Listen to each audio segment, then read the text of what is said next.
Hello dears, എന്താണ് ഇൻസ്റ്റാലേൺ എന്ന് പറയുന്നത്? അസ്ത്ര ബാച്ചിൽ ജോയിൻ ചെയ്യുന്ന സമയത്ത് നിങ്ങൾ കണ്ട ഒരു വലിയൊരു ഫീച്ചർ തന്നെയായിരിക്കും ഇൻസ്റ്റാലേൺ എന്ന് പറയുന്നത്. എല്ലാ ടീച്ചേഴ്സും ഇൻസ്റ്റാലേണിനെ പറ്റി പറയുന്നു. ഇൻസ്റ്റാലേൺ ഇൻഫിനിറ്റി ബാച്ചിലും ഇൻഫിനിറ്റി പ്രോ ബാച്ചിലും നിങ്ങൾക്ക് കിട്ടുന്നതാണ് എന്ന് എല്ലാ ടീച്ചേഴ്സും പറയുന്നുണ്ട്. എന്താണ് ഈ ഇൻസ്റ്റാലേൺ എന്ന് പറയുന്നത്?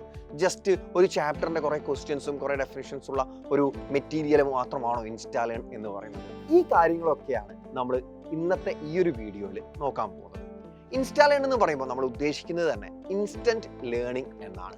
നമുക്ക് നാളെ ഒരു എക്സാമിനേഷൻ ഉണ്ട്. എനിക്കിപ്പോൾ സപ്പോസ് റിയൽ നമ്പേഴ്സിൻ്റെ എക്സാമിനേഷൻ നാളെ സ്കൂളിൽ നടക്കുകയാണ്.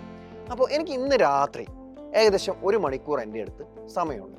അപ്പോൾ ഈ സമയത്തിനുള്ളിൽ എനിക്ക് ആ ചാപ്റ്ററിലെ ഇമ്പോർട്ടൻ്റ് ആയിട്ടുള്ള എല്ലാ കൺസെപ്റ്റ്സും ഒന്ന് പഠിച്ചെടുക്കണം. അതിൻ്റെ കൂടെ ആ കൺസെപ്റ്റ്സിന് ആ സ്പെസിഫിക് ടോപ്പിക്കിൽ നിന്ന് ചോദിക്കാൻ സാധ്യതയുള്ള ക്വസ്റ്റ്യൻസ് കൂടെ കൃത്യമായിട്ട് പഠിക്കണം. നമുക്കറിയാം, ടെക്സ്റ്റ് ബുക്ക് ആണെങ്കിലും ഒരുപാട് വായിക്കാനുണ്ട്. അത് മൊത്തം ഇരുന്ന് വായിച്ചു കഴിഞ്ഞാൽ ഇനഫാണോ?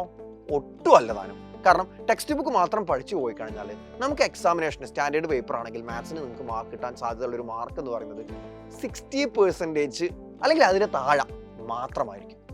അതിൻ്റെ പുറത്ത് നമ്മൾ എന്ത് പഠിക്കുന്നോ അതിനനുസരിച്ചിട്ടാണ് നമുക്ക് മാർക്ക് കിട്ടുക. ടെക്സ്റ്റ് ബുക്കിൽ എല്ലാ ഇമ്പോർട്ടൻ്റ് ആയിട്ടുള്ള പോയിന്റ്സും എല്ലാ ഡെഫിനിഷൻസും ഒന്നും അവർ പ്രൊവൈഡ് ചെയ്യുന്നില്ല എന്നുള്ളത് ഒരു സത്യമാണ്.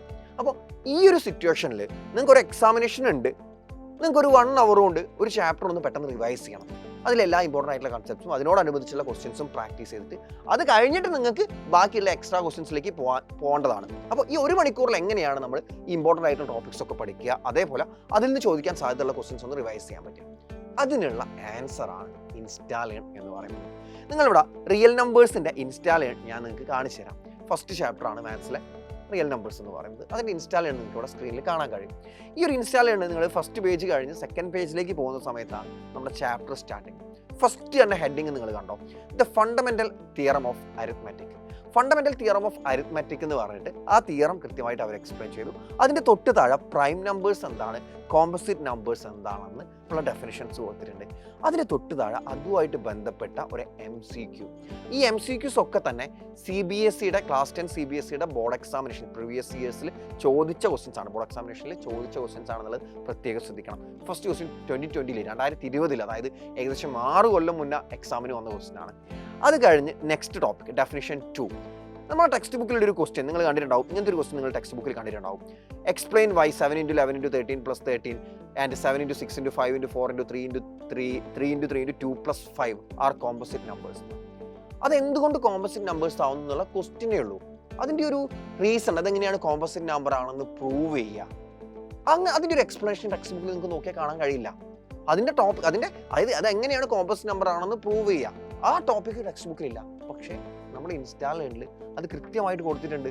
Definition 2, a number is said to be composite if the number can be express as a multiple of a number and അതിനൊരു എക്സാമ്പിൾ കൊടുത്തിട്ടുണ്ട്. അതായത് ടെക്സ്റ്റ് ബുക്കിൽ ഇല്ലാത്ത മൈക്രോ പോയിന്റ്സ് വരെ നമ്മൾ ഇൻസ്റ്റാലേണിൽ മാക്സിമം ഇൻക്ലൂഡ് ചെയ്തിട്ടുണ്ട്. ആൻഡ് നെക്സ്റ്റ് നിങ്ങൾ നോക്കുകയാണെങ്കിൽ അതുമായിട്ട് ബന്ധപ്പെട്ട ആ ഡെഫിനിഷൻ 2 ആയിട്ട് ബന്ധപ്പെട്ട ഒരു 3-4 ക്വസ്റ്റ്യൻസ് നിങ്ങൾക്ക് കാണാൻ പറ്റും. 4 6 ക്വസ്റ്റ്യൻസ് നിങ്ങൾക്ക് കാണാൻ പറ്റും. അത് കഴിഞ്ഞിട്ട് നമ്മൾ ഡിസ്കസ് ചെയ്യുന്ന ഒരു ടോപ്പിക്കാണ് how to find LCM using prime factorisation. അത് കഴിഞ്ഞിട്ട് അടുത്തത് how to find HCF using prime factorisation. അതായത് ഒരു ചാപ്റ്ററിലെ മെയിൻ കണ്ടന്റ്സിനെ മൈക്രോ ടോപ്പിക്സ് ആയിട്ട് സ്പ്ലിറ്റ് ചെയ്തിരിക്കുകയാണ്. ആൻഡ് ഓരോ ടോപ്പിക്സിലും ചോദിക്കാൻ സാധ്യതയുള്ള ക്വസ്റ്റ്യൻസ് അതിൻ്റെ അടിയിൽ സ്പെസിഫിക് ആയിട്ട് കൊടുത്തിട്ടുണ്ട്.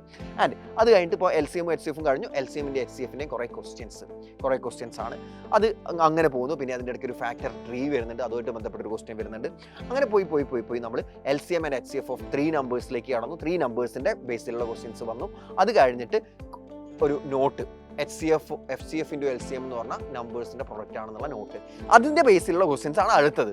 ആൻഡ് അത് കഴിഞ്ഞിട്ട് കോപ്രൈം നമ്പേഴ്സ് എന്താണെന്ന് അതിൻ്റെ ബേസിലുള്ള ക്വസ്റ്റ്യൻസ് ആയിട്ട് അടുത്തത്. അത് കഴിഞ്ഞിട്ട് നമ്മൾ ഇമ്പോർട്ടൻ്റ് ആയിട്ടുള്ള കുറേ വേർഡ് പ്രോബ്ലംസിലേക്ക് പോകുന്നുണ്ട്. ടെക്സ്റ്റ് ബുക്കിൽ നമുക്കറിയാം ആകെ വേർഡ് പ്രോബ്ലംസ് വിരലിലുണ്ടാകുന്ന 2-3 വേർഡ് പ്രോബ്ലംസ് മാത്രമേ റിയൽ നമ്പേഴ്സ് എന്ന ചാപ്റ്ററിൽ ടെക്സ്റ്റ് ബുക്കിലുള്ളൂ, NCERT ടെക്സ്റ്റ് ബുക്കിൽ. എന്നാൽ ഇവിടെ നമ്മൾ ഇമ്പോർട്ടൻ്റ് ആയിട്ടുള്ള എല്ലാ വേർഡ് പ്രോബ്ലംസും കൃത്യമായിട്ട് പ്രീവിയസ് ഇയർ ക്വസ്റ്റ്യൻസ്, അതും 2019 വരെ പ്രീവിയസ് ഇയർ ക്വസ്റ്റ്യൻസ് കൊടുത്തിട്ടുണ്ട്. അത് കഴിഞ്ഞിട്ട് നമ്മൾ വേർഡ് പ്രോബ്ലംസ് ഒക്കെ കഴിഞ്ഞു. പിന്നെ അഡീഷണലി ഉള്ള 2 നോട്ടും അതിൻ്റെ ബേസിലുള്ള ക്വസ്റ്റ്യൻസുമാണ് നമുക്ക് ഇൻസ്റ്റാലേണിൽ നിന്ന് കാണാൻ കഴിയുന്നത്. ലാസ്റ്റിലേക്ക് ഒരു കേസ് സ്റ്റഡി ക്വസ്റ്റ്യൻ ഉൾപ്പെടെ ഒരു ചാപ്റ്റർ ഒരു 1 hour അല്ലെങ്കിൽ ഒരു 1.5 hour മാക്സിമം അതിനുള്ളിൽ എഫിഷ്യൻ്റ് ആയിട്ട് റിവൈസ് ചെയ്യാനുള്ള ഒരു ടൂളാണ് ഈ പറയുന്ന ഇൻസ്റ്റാലേൺ എന്ന് നിങ്ങൾക്ക് ഓൾറെഡി ഞാൻ കാണിച്ചു തന്നതിൽ മനസ്സിലായിട്ടുണ്ടാവും. അപ്പോൾ ഇൻസ്റ്റാലേൺ നിങ്ങൾക്ക് അവൈലബിൾ ആവുന്നത് അസ്ത്ര ബാച്ചിൻ്റെ ഇൻഫിനിറ്റി പ്ലാൻ നിങ്ങൾ ചൂസ് ചെയ്യുമ്പോഴാണ്. നിങ്ങൾ ബേസ് പ്ലാൻ ചൂസ് ചെയ്യുകയാണെങ്കിൽ നിങ്ങൾക്ക് ഇൻസ്റ്റാലേണും മൈൻഡ് മാപ്പും ലഭിക്കുന്നതല്ല എന്നുള്ള കാര്യം പ്രത്യേകം ഓർമ്മിക്കുക. ഇൻസ്റ്റാലേൺ നിങ്ങൾക്ക് ലഭിക്കണമെങ്കിൽ നിങ്ങൾ ഇൻഫിനിറ്റി ബാച്ച് അല്ലെങ്കിൽ ഇൻഫിനിറ്റി പ്രോ ബാച്ച് രണ്ടിലേതെങ്കിലും ഒന്നായിരിക്കണം ചൂസ് ചെയ്യേണ്ടത്. അപ്പോൾ എല്ലാ മക്കളും കൃത്യമായിട്ട് ഈ 2 ബാച്ചസിൽ ഏതെങ്കിലും ഒന്ന് പർച്ചേസ് ചെയ്യുക. ഞാൻ എപ്പോഴും നിങ്ങളോട് പറയാറുണ്ട്, ബേസ് പ്ലാൻ നിങ്ങൾ ചൂസ് ചെയ്യാതിരിക്കുക. ഒരു 1000 റുപ്പീസിൻ്റെ ഡിഫറൻസിന് വേണ്ടിയിട്ട് നിങ്ങൾ ഇൻസ്റ്റാലേണും മൈൻഡ് മാപ്പും ഒന്നും ഒരിക്കലും മിസ് ചെയ്യാതിരിക്കുക.